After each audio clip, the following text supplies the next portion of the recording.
Well, good morning, North Tarrant Church. My name is Scott Johnson. I'm the lead pastor here at North Tarrant. And I want to just let you know that I'm so delighted that you've chosen to join us today. If this is your first time joining us, would you do me a favor?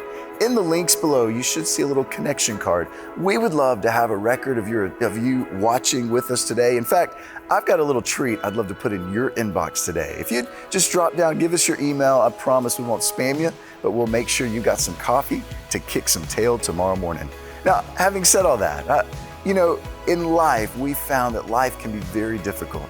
But one of the things that we've held on to is that following Jesus, it makes your life better and it makes you better at life. Now, it doesn't always mean life is going to be up and to the right, but when life can be challenging, we found that following Jesus provides hope, joy, peace, even in difficult times. If you've got questions about what it means to follow Jesus, I would love to be able to answer any and all questions you have, because we believe your questions, well, they deserve a conversation. Now, having said all that, we're going to hand it over to Andy Stanley. He's one of the teaching pastors at North Point Community Church, and he's going to be taking it from here.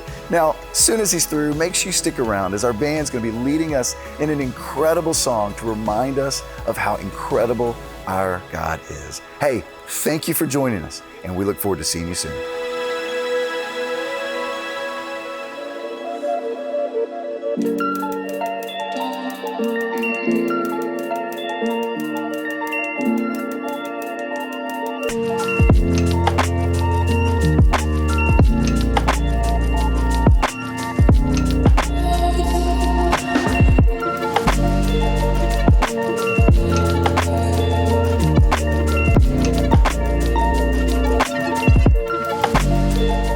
So I want to begin our conversation this morning with a question, and this is a question that if you're older, you're going to think, oh, that's like a young person's question. But no, this is an all-skate. This is an everybody question. Who would you like to be like? Or who do you want to be like? Or who do you want to be like when you grow up? Because we're all kind of growing up. Who would you like to be like? And again, it can be a person younger than you. You just think, wow, they're just such a fine person. Who would you like to be more like?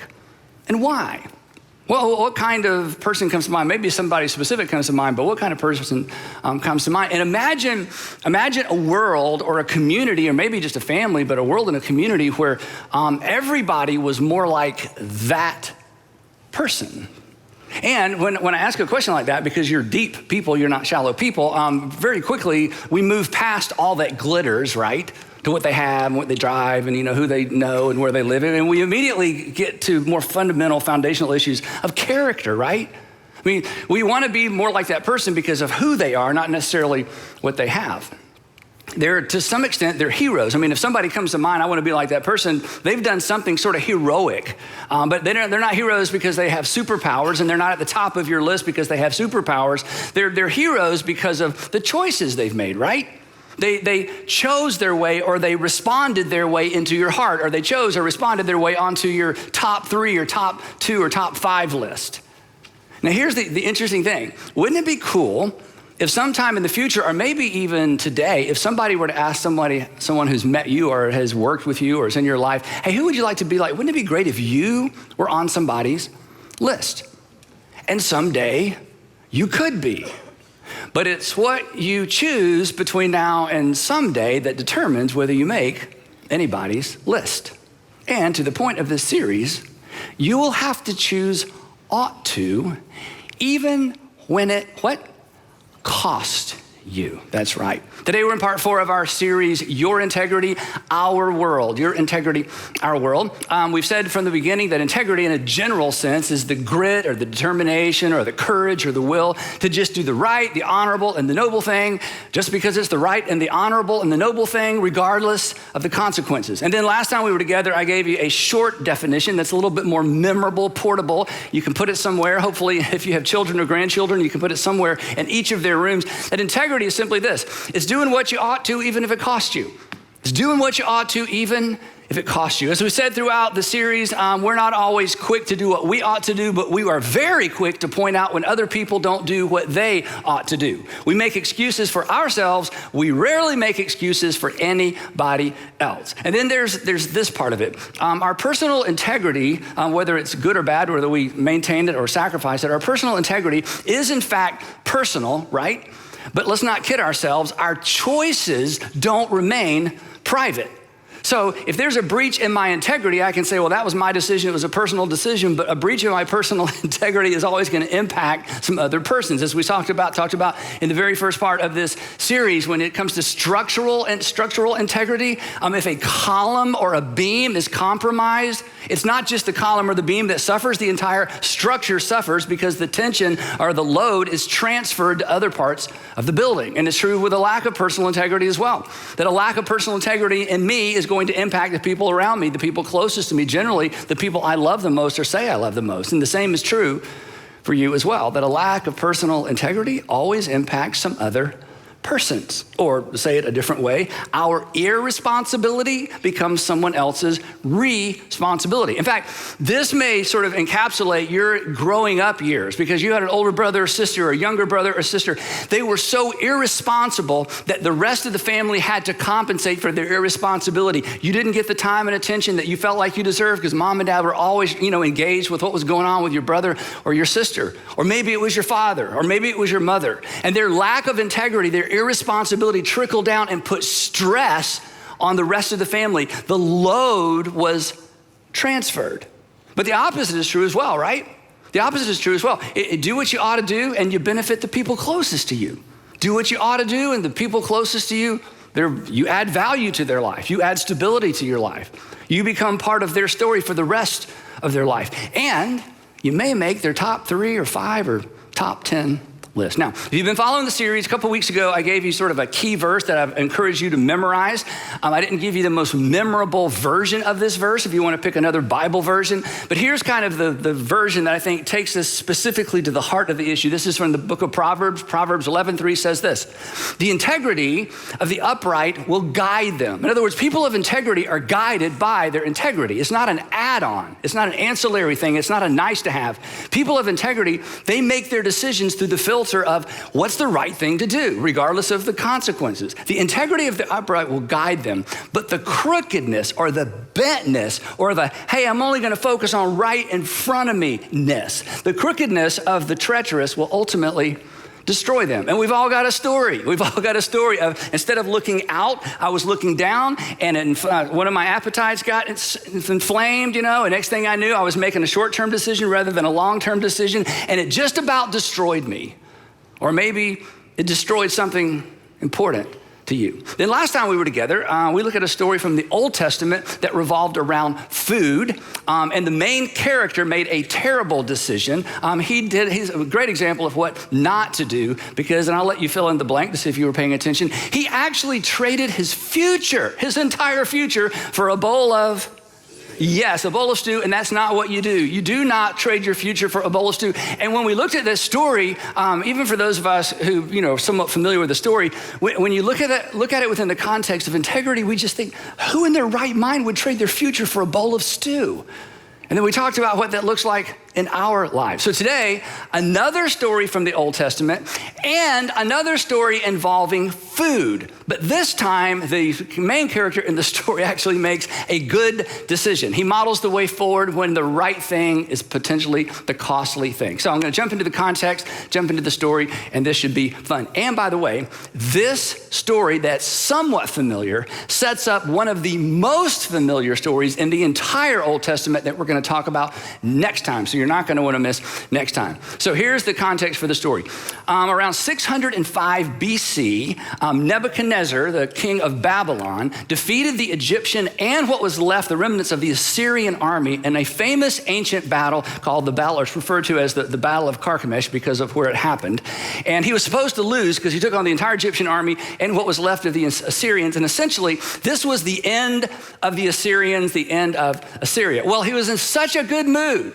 And he had so much success, he thought, why not make vassal states of every single kingdom between Egypt and Babylon? So he shows up in what we would call southern Israel or Judah back then, and he invades the area. He goes to the capital city, which is Jerusalem. It was a very short siege. He goes in, he takes the king, puts him on a cart to take back to Babylon because Nebuchadnezzar, we've talked about this, had a king collection. We'll talk about that at a different time. Kind of interesting. I don't know what you collect. He collected kings, living kings. He would blind them, put gold chains on them, and then bring them out at parties to go, look how powerful I am. Have you seen my king collection? Anyway, so he puts another king on the throne for Judah, charges them a whole lot of rent for, him not coming back and doing something even more treacherous. Then he heads back to Babylon and he takes some other souvenirs other than just the king of Judah. And that's where we're going to jump into the story. So here we go. Nebuchadnezzar ordered Ashpenaz, the chief of his court officials, to bring into his service, the king's service,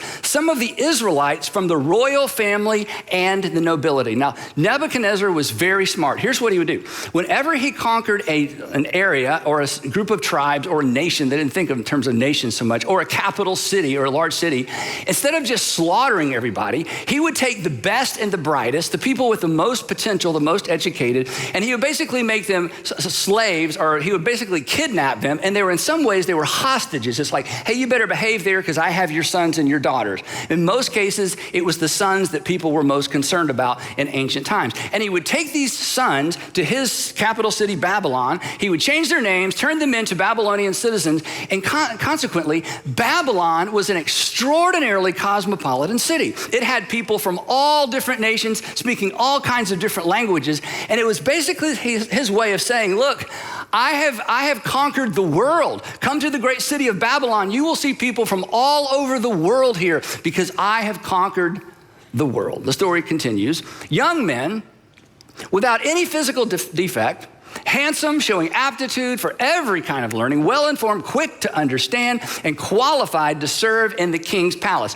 So he's getting the best and the brightest. He wants to train them up and make sure that eventually they can rise up through the ranks and surround him and surround his family and represent the world to the rest of the world and represent what Babylon offers to the rest of the world. Now, if you're one of these boys, okay, and you are going to be kidnapped or basically sort of taken as a hostage to Babylon, okay, and you end up in that select group that's going to end up living in the palace and being trained to serve in the palace, you have won the lottery. Because they took a bunch of guys, but you're not going to have to work in the salt mines. You're not going to be battle fodder. You're not going to work on a construction site, whereas if you get hurt, they just leave you to die and replace you with somebody else. You are going to live in or around the palace.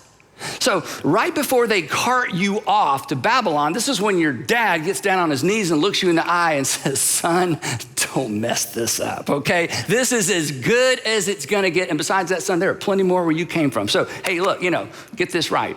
The king, continuing, because it gets better, the king assigned them a daily amount of food and wine from the king's table. So not only do they get, upper and high end dorms, there is a meal plan built into this whole deal, which is amazing. And not just any meal plan, they're gonna eat the same food the king eats, and they're gonna get a daily amount. Now, again, when you're reading the Bible or you read through a story like this, it's like, yeah, whatever. This is a really big deal. In ancient times, most people lived on the verge of starvation because the only food that you could transport and the only food that could last or that you could keep for very long was grain and wine. You could salt meat, but even that would spoil over time. Vegetables would spoil. So grain and wine was about it. So if there was a famine, if there was a crop that didn't come in right, if somebody came in from another village and stole your crop, you could easily starve. So food insecurity in ancient times was a way of life for just about everybody. So for these boys to have a meal plan, to know that for the rest of their lives, if they'll just stay in line, keep in line, they're never going to go hungry. This was an extraordinary opportunity for them. So they got a place to live and a place to eat, always have food to eat. My mentor, Charlie Renfro, who I've mentioned several times, when I first started meeting with him, I was super young in my leadership, and he was a business guy, still is a business guy, and he always had these sayings. One of his sayings was this: he said, Andy, there's two rules. Rule number one, rule number two, most important rules. Number one, everybody needs to eat. Number two, everybody needs to live indoors. Those are the top two rules. Everybody needs to eat and live indoors. So I've always remembered that. So these guys, they got the first two covered. They're gonna eat and they're gonna live indoors, and they're gonna live fine and they're gonna eat well. But that's not the end. They were also to be trained for 3 years, and after that, they were to enter the king's service. So, they're writing letters back home like, how do you like me now? You're not going to believe this. What are you guys doing, right? I mean, this is amazing. And of the boys taken from Jerusalem to Babylon, we find the Fab Four. You know who they are? Daniel, Shadrach, Meshach, and Abednego. That's right. When they get there, they're given Babylonian names. This is also important for the story. When you name something, or if you rename something, it's evidence that you own whatever it is you've named or renamed. Some of you've renamed pets. You adopted a pet and that doesn't work for me. You gave your pet a different name, which is so confusing for the pet, but eventually they figured it out. But you had the right to do that because you possessed the pet. So for Nebuchadnezzar, these guys are like 14, 15 years old. To rename somebody who's a teenager, say, that's not your name anymore, I'm giving you a new name. That showed, I'm your Lord, I'm your master, I'm your authority. I can do anything with you I want to. You're not working for me. I own you. Okay, this isn't a job. You are my possession, and I can discard you at will. So he renames them. He gives them Babylonian names. Most of them have something to do with the Babylonian gods, okay? So everything, this is kind of a setup. There's a trade-off. I got a new name, but I'll get used to that. But the food is good. The wine is good. Everything's going to be great. And this is where the story, if you know the story, takes a very strange twist. But it's the twist that makes the story a story worth telling and a story worth remembering. In fact, without this twist, we wouldn't know this story. But Daniel resolved. Daniel's one of these kids, 15, let's say 15. Daniel resolved. Two Hebrew words here. He set his heart. He set his heart. He resolved. He made up his mind. He decided not to defile himself. Another common Hebrew word. Basically means literally to pollute or to stain. He decided not to pollute or stain. He decided figuratively not to desecrate himself, not to undignify himself, not to lower himself, not to accept the fact that he's anything other than he knew he was. He makes this decision. He'd resolved not to defile himself with the royal food and the wine. Now, it's at this point in the story, if you're just reading the story as, the way we read these stories, it's like you want to go, wait, Daniel, wait, before you say anything about that, come here, look, this is a good gig. Okay, look. Now, I know there's it's going to mess with your religion a little bit, but let's just think about this, okay? You are far away from home. Okay, your God, Yahweh, is the God of that geography. Okay, Marduk is the God of this geography. Okay, you're not in Kansas anymore, so you just need to think about this for just a minute, okay? So don't go off making some crazy religious decision that's gonna, alienate you from everybody else and steal this amazing, amazing opportunity. But Daniel made up his mind. He's not going to eat the food, not going to drink the wine. Why? Why was that such a big deal? So here's why it was kind of a big deal. You, I bet, are familiar with this mealtime prayer that many of us say. You've heard this said before, around the meal table, before the meal. Bless this food to nourish and strengthen our bodies. Some of you pray that, or father, or grandfather pray that, or your mom, bless this food to nourish and strengthen our bodies. And we don't really think much about it. But this kind of prayer actually points to a chain of events that ancient people took very literally because they lived virtually on the edge of starvation. It points to a chain of events many of us should take more seriously as well. And here's what this pointed to. Here's how they thought. That God provides the food because God sends the rain, and God keeps away the locusts, and God allows the crops to grow. God provides the food goes in the body then is healthy, and ultimately the person can prosper. So it's God, food, body, health, prosperity. But the problem for Daniel was this, that Nebuchadnezzar's food was blessed by and provided by Marduk, the god of the Babylonians. So Marduk would be credited for his healthy body and his prosperity and his success and his intellectual capabilities. That anything good that came from Daniel, everybody say, yes, the blessing of Marduk. Marduk, provide the food went in his body. He's got a healthy body. Look at him prosper. The admission, it would basically be like an admission that Marduk was greater than his God, Yahweh. And there was some evidence that perhaps Marduk was greater than Yahweh because Yahweh's temple just got invaded by the Babylonians, Nebuchadnezzar in particular, who was representing Marduk. So there's already kind of this religious tension, right? So Daniel, from the very outset, he just made up his mind. Hey, I'm not going to play that game. I'm not going to be evidence. I'm not going to be, a cog in the wheel that kind of keeps this machinery running that's based on assumptions that just aren't true. But basically, he refused to be used as evidence that Marduk was more than a figment of Babylonian imagination. But here's the point. And this is why we dare not rush by this simple phrase in the life of a Hebrew teenager. Daniel made up his mind ahead of time. Daniel made up his mind ahead of time. Daniel made up his mind before he knew how the story of Daniel would play out and ultimately end. In fact, as I said a minute ago, the only reason we know this story is because he made up his mind ahead of time. And here's why this is important for you and for me and for all of us. When you think about your story, and as you experience your day-to-day temptations, and as you experience the opportunities to sacrifice your integrity in order to get ahead or to get something you may not normally get, in your day-to-day life, when you have the willpower, when you have the self-control, when you give into the tap of the Holy Spirit in your heart and you decide, you know what? I'm not doing that. I've made up my mind ahead of time. Then you set yourself up to experience in your personal story what Daniel experiences in his. But when we refuse to do what we ought to do because of what we might lose, we miss that opportunity. And we miss perhaps the opportunity to write a story not only worth telling, but a story that potentially has the potential to motivate and inspire the people around us, and who knows, maybe a future generation. When you do what you ought to, that could cost you. When you do what you ought to and it could cost you, you're writing a story worth remembering. You're writing a story worth telling. In fact, next week I'm going to tell you a story that happened to my dad when I was in the 8th grade. And when people ask me about the defining moments in my life, this is one of those moments, and he didn't do it for it to be a defining moment in my life. He was just doing what he ought to do.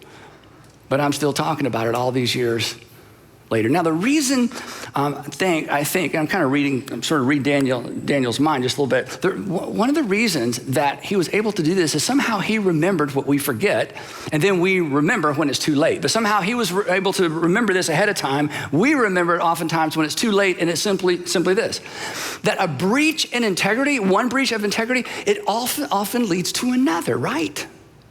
And not only that, the first breach makes the second breach a lot easier. Unfortunately, we all have a story. Well, I already did it once, so I might as well do it again. Yeah, I told myself I would never, ever do that, but I did it. I went there, I crossed that line, and now here's another opportunity to do the same thing. And why not? Because I've already crossed that line once. Yeah, I grew up hearing, and I was always told, and my mom told me, and I learned in church, and my teachers at school warned us, and I'd sort of decided, but then there was that time, that weekend, that opportunity, that thing at work, and I generally consider myself an honest person, but there was a lot at stake. And I didn't tell the whole truth. I fudged. I not full disclosure, right? I did it once, and now here's an opportunity to do it again. And come on, we know this is human nature. It's just easier to do it the second time than it was the first time. And the second breach creates a pattern, a direction. And as we talk about all the time, direction, not your intention. Direction, not your prayers. Direction, not intention, determines our destination. Direction, not intention, determines our story and our legacy, the story we tell about ourselves, the stories we hope no one ever finds out about. So Daniel, somehow this is all clear to him. Even with all the pressure, he made up his mind ahead of time, knowing it may very well limit his time. But the story doesn't stop there, because he does something else extraordinary. Daniel doesn't pretend. In other words, he doesn't say, you know what, I'm not going to eat this food because it's violating my conscience, and I'm afraid God, I'm going to get on the wrong side of Yahweh. So tell you what I'm doing, I'm going to feed the food to the dogs under the tables. Hey, would you like some of this? And I'll just find something else to eat. He doesn't do that, because actually that would be a breach of his integrity. Here's how the story goes. You may remember this part. So Daniel asked the chief official for permission not to defile himself in this way. I doubt he said, hey, I would like not to defile myself. I probably didn't use that word, but he asked the chief official, hey, I would like not to eat this food. Again, he didn't pretend. He didn't mislead. Again, that would have been, a lack of integrity. And by asking the chief official for permission not to eat the choice food from the king's table, the spicy meat, the red meat, and probably the best wine in the empire, by making this decision and by letting the decision be made known rather than hiding it, Daniel sets the stage for what would be the first chapter in many chapters in his life that God would use to establish him as not only a storyteller, but someone who would document some of the most amazing events that would take place in this period of history. And this is what I want for us.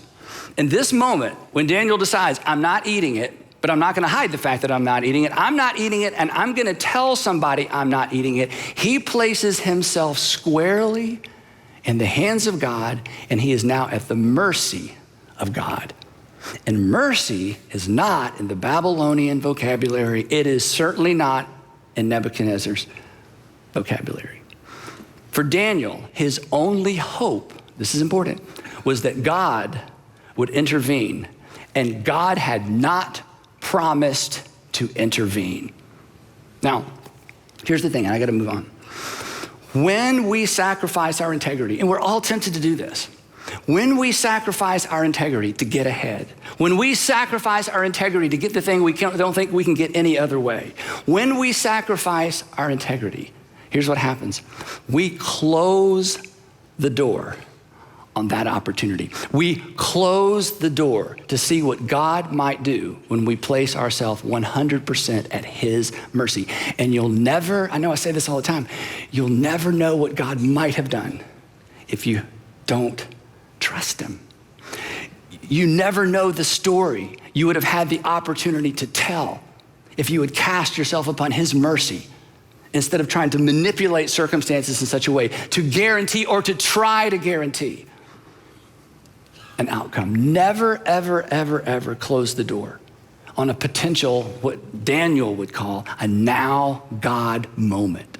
A now God moment is you have done the right thing, people know what you're doing, there's a price to be paid, and then God decides to intervene on your behalf. There are no guarantees. It is worth the risk. The next part of the text says, now God. Again, this would be so much easier, right? It'd be so much easier if God had awakened, Daniel in a dream on his way to Babylon, or an angel had appeared and said, now Daniel, when you get there, here's the deal. Don't eat the food, okay? Don't eat the food, but we're gonna work it out, okay? And then you're gonna be famous, and then they're gonna write a book, and thousands of years later, they're gonna be saying your name, so just trust me, don't eat the food, okay? I won't eat the food. Wouldn't that be easier? Wouldn't it be easier for us, right? You're about to sign the thing, even though you don't really mean the thing, and God says, don't sign it. It's all gonna work out. Or, it's like, but if I don't, she'll never go out with me again. And the angel appears, it's okay, look who right? Well, if I do that, I'll never get a job in that industry. And an angel appears and says, oh, yes, you will. You're gonna be a captain of industry. All right, good, it's easy to do, right? Doesn't work that way. Doesn't work that way. And there are no guarantees. Prosperity gospel says do everything right on your end, some things will work out on the other, and that's just not true. But that's okay. It is still always in our best interest to place our hands in the mercy, to place ourselves, in the hands of God, at the mercy of God, to give God an opportunity to do whatever God chooses to do with you and through you. Daniel has no idea how this is gonna work out. He's just doing what he ought to do. So he continues, now God, because God was at work behind the scenes, but Daniel didn't know that. Now God had caused the official to show favor and compassion to Daniel. But the official told Daniel, I'm afraid of my lord the king who has assigned your food and drink. Why? He says, why should he see you looking worse than the other young men your age? The king would then have my head because of you. Now, quick point, this is a figure of speech for us.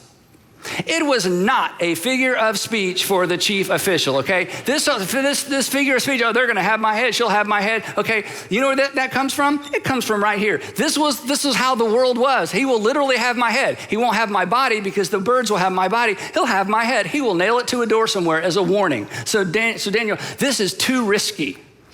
Right? This was common occurrence in Babylon. So Daniel gets that. He's like, okay, well, I got an idea. Let's do a 10-day test. Just 10 days, just a little over a week. Me and the guys, we will just eat vegetables and drink water. You feed everybody else the choice rich meat and the king's wine. And then at the end of 10 days, just compare.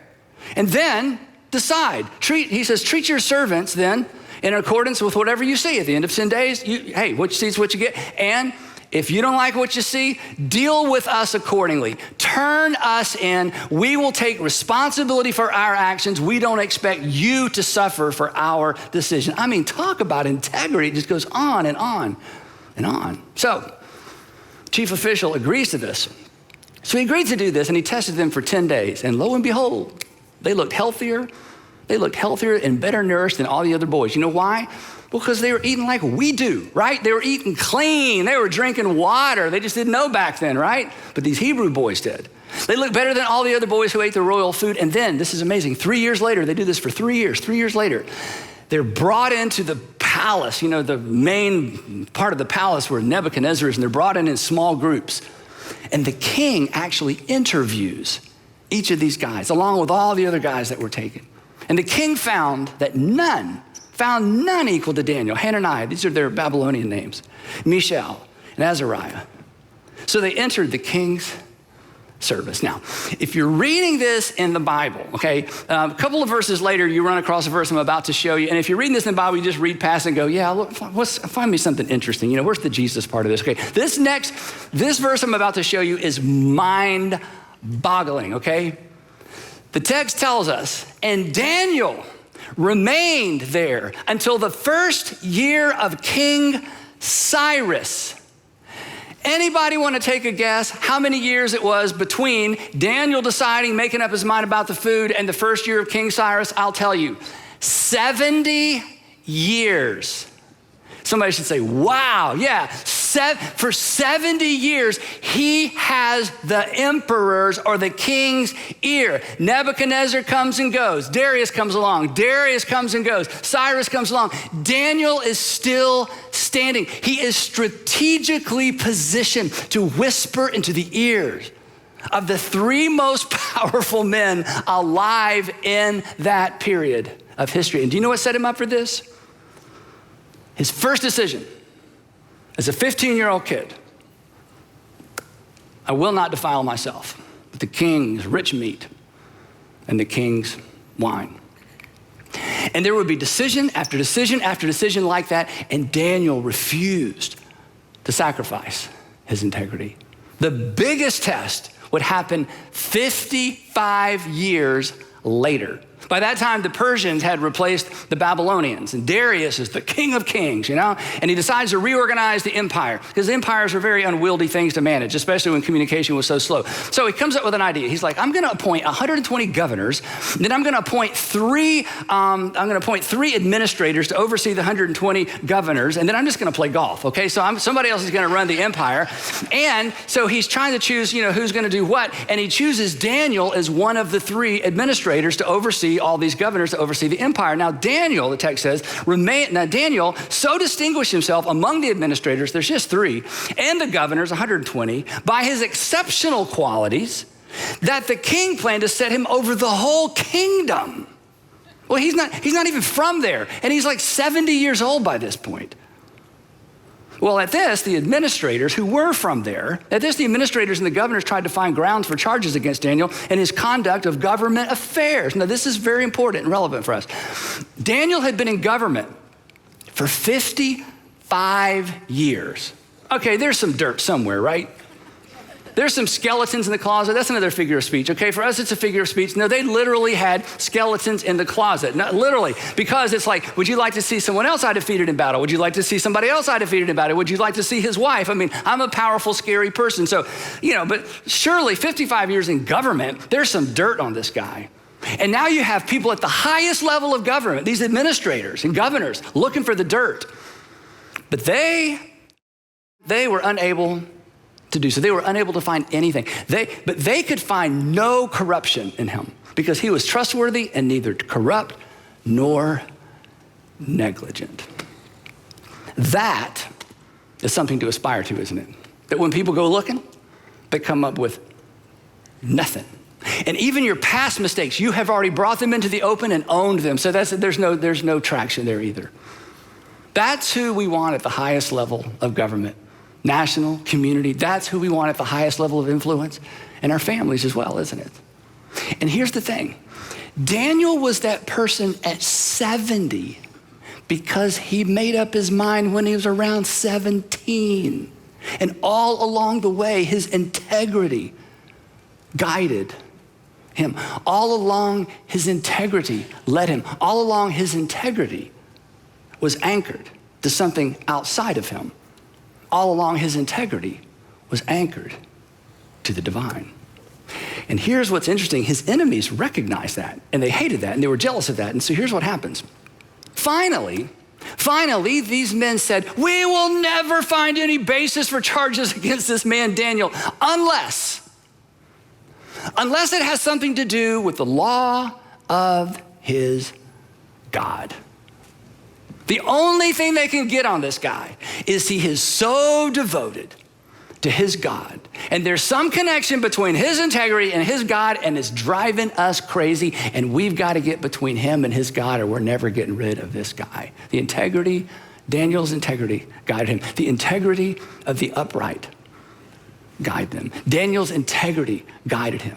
Daniel's integrity guided him because it was anchored to something outside of him, something he did not create and something he didn't try to shake. And that's why he had the courage to make up his mind ahead of time. Now, we're going to pick up on Daniel's story next time. Don't miss next time, because next time is one of the most exciting stories in the entire Old Testament. But let's talk about us for just a minute. We'll wrap this up. What about us? What about you? Have you made up your mind? Most folks haven't, and I understand why. But for most people, and I'm not going to make up my mind ahead of time, it's one day at a time. It's one opportunity at a time. It's one deal at a time. It's one relationship at a time. It's one date at a time. I don't want to predecide. If I predecide, that kind of locks me in and locks some people out and locks opportunities out. I mean, pre-deciding your integrity, I'll just say it up front because we're all going to think it. Pre-deciding to do the right thing no matter what it costs you, that is limiting. That will limit you. And if there's no ought to that hangs out over you, if there's no divine lawgiver, if there is no God, if all this ought to stuff is just a matter of evolution, it's just something we made up that we can trade off whenever it's inconvenient, then maybe you don't need to decide ahead of time. But if you don't decide ahead of time, integrity won't guide you. Do you know what's going to guide you? Fear will guide you.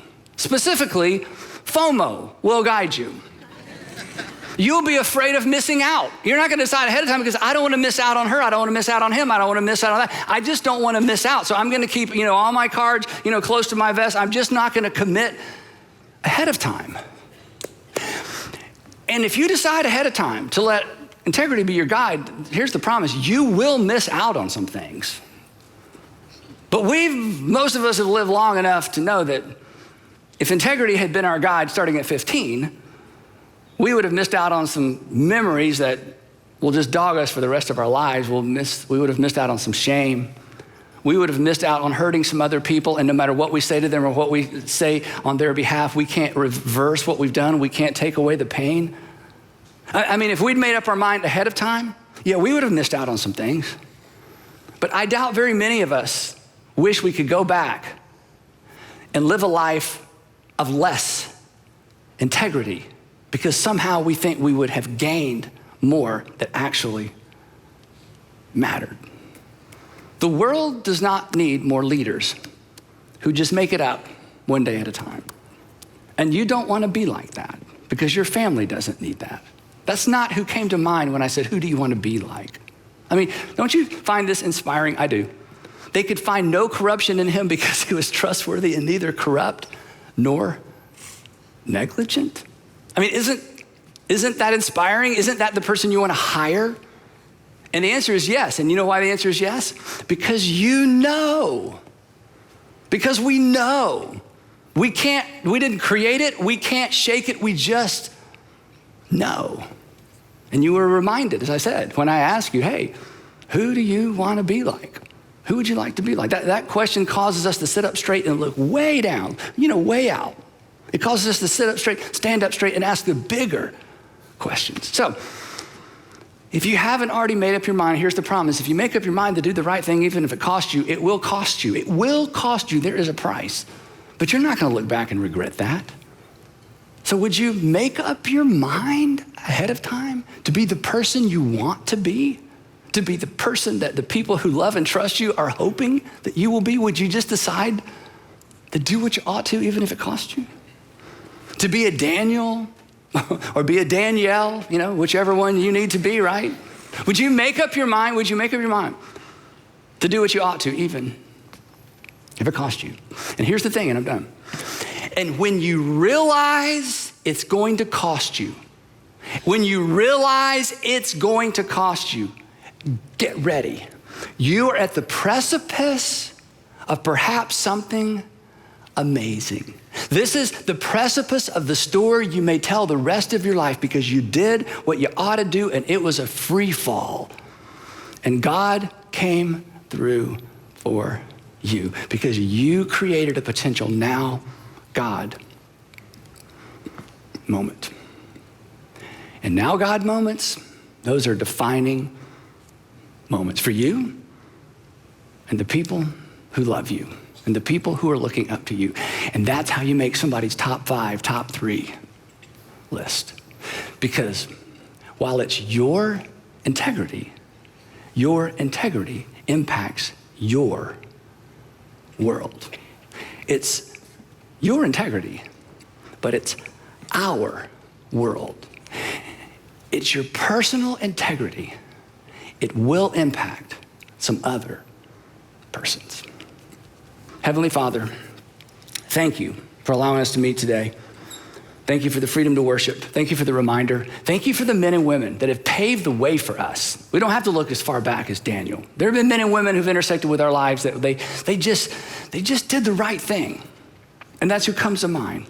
And as your followers, and as Jesus' followers, who follows a Savior that did what the Father said to do, knowing it would cost him, we lose our excuse at the foot of the cross.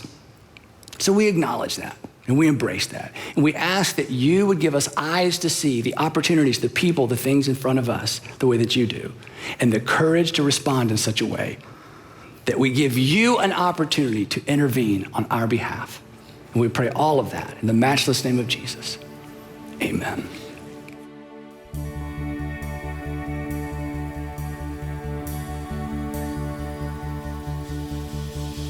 You were the Word at the beginning, one with God, the Lord Most High. Hidden glory in creation, now revealed in you are Christ. What a beautiful name it is! What a beautiful name it is! The name of Jesus Christ, my King. What a beautiful name it is! Nothing compares to this. What a beautiful name it is, the name of Jesus.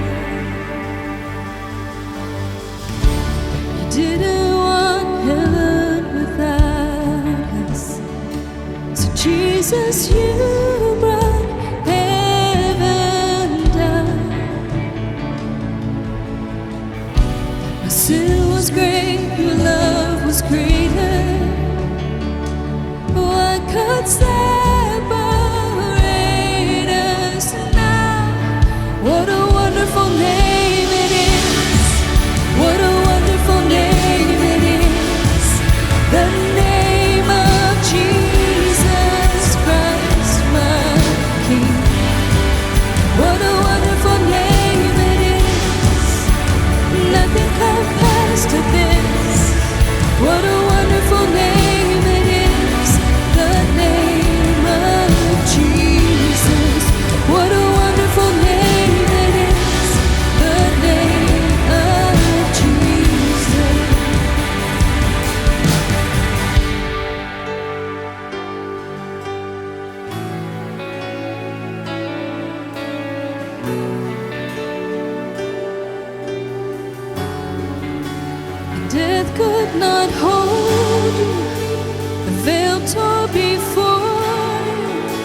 You silence the boast of sin and grave.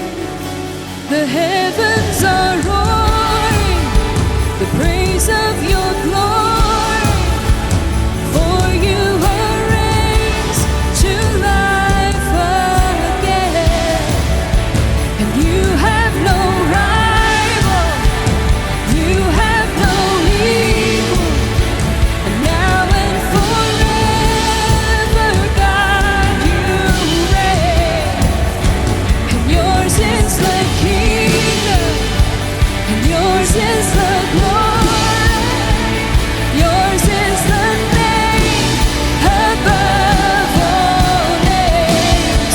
And what a powerful name it is! What a powerful name it is! The name of Jesus Christ, my King. What a powerful name it is! And nothing can stand against. What a powerful name it is, the name of Jesus. What a powerful name it is, the name of Jesus. What a powerful name it is, the name of Jesus.